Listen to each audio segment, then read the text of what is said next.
स्वागतम् सुस्वागतम् स्वागतम् सुस्वागतम्।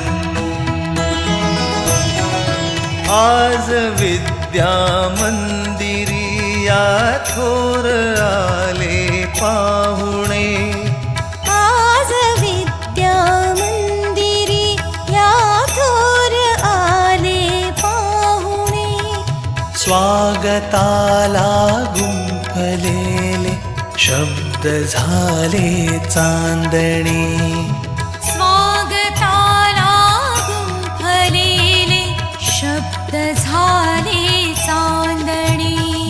स्वागतम् सुस्वागतम् ओ थोर आले पाहुणे, स्वागतम् सुस्वागतम् ओ शब्द झाले चांदणे।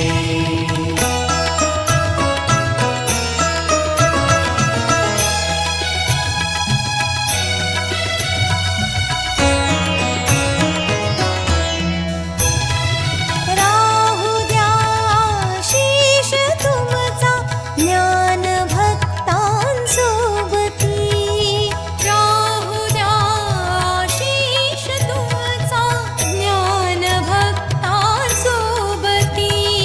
मंगल दिनी लेकरांचे मान्यवर हे मागणे, मंगल दिनी लेकरांचे मान्यवर हे मागणे। स्वागतम् सुस्वागतम् ओ थोर आले पाहुणे, स्वागतम् सुस्वागतम् ओ शब्द झाले चांदणे।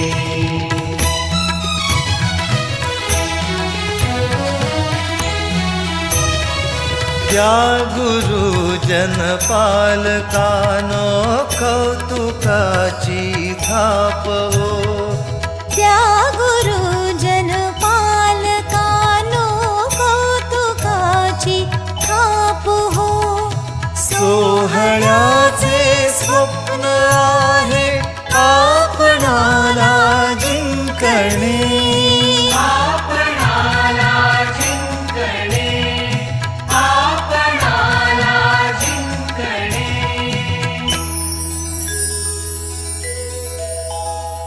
स्वागतम् सुस्वागतम्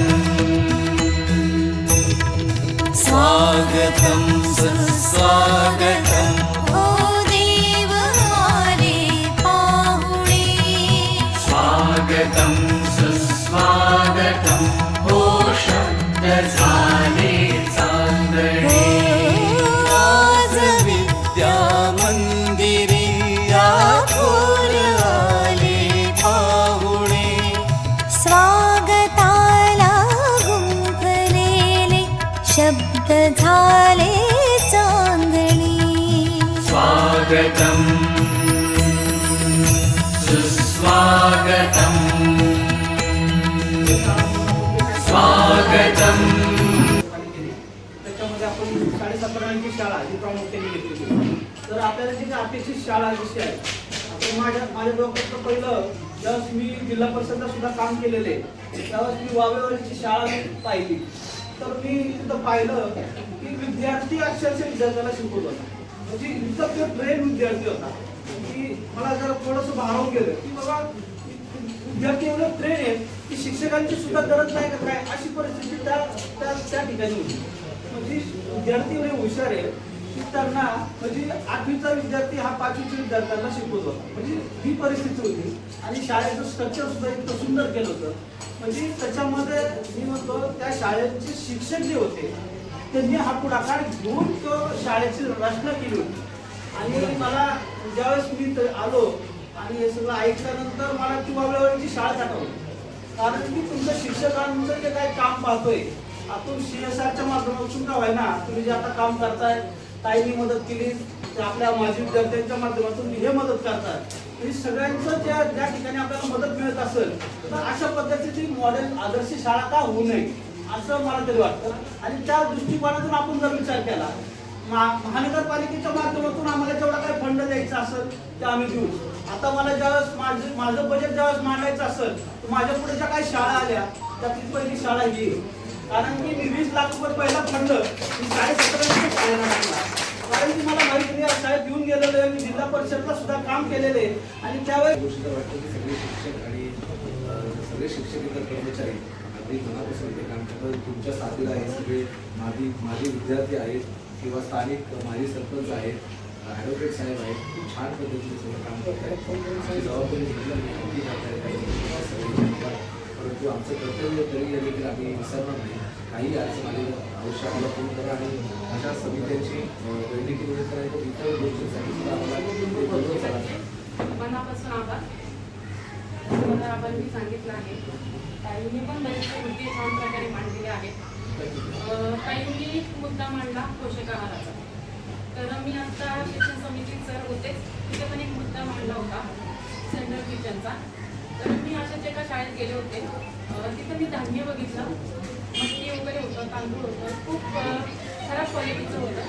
जर या खराब क्वालिटीचं धान्य जर घरात आपल्या शाळेत शिजवलं, शिजवताना खूप छान प्रकारे शिजवतात, पण त्याला कसंच नसेल तर विद्यार्थ्यांना सांगितलं. तुम्ही बऱ्याचपैकी यामध्ये सुधारणा केलेली आहे. ते आम्ही आता पाहिलं तरी पण आम्ही शाळी नगरसेवक आपल्या शाळेच्या प्रत्येक गरजा ज्याही असतात त्या आम्ही पूर्ण करण्याचा नक्की प्रयत्न करू. कारण शाळा ही प्रत्येक विद्यार्थ्याची आणि प्रत्येकाची भविष्याची पहिली उज्ज्वल पायरी तिथूनच सुरू होते. तर आपण शाळेसाठी नक्की विचार करू आणि आम्ही पूर्ण गरजा त्यांच्या कमावतोय माझ्या पोरासाठी हे सगळं. अरे पण पोरासाठी 2 मिनिटं तुमच्याकडे नाही आहेत तर त्याचा काही उपयोग होणार नाही, त्याचा काही उपयोग होणार नाही. त्यामुळं तुम्ही तुमच्या कामात योग्य असणं सगळ्यात महत्त्वाचं आहे.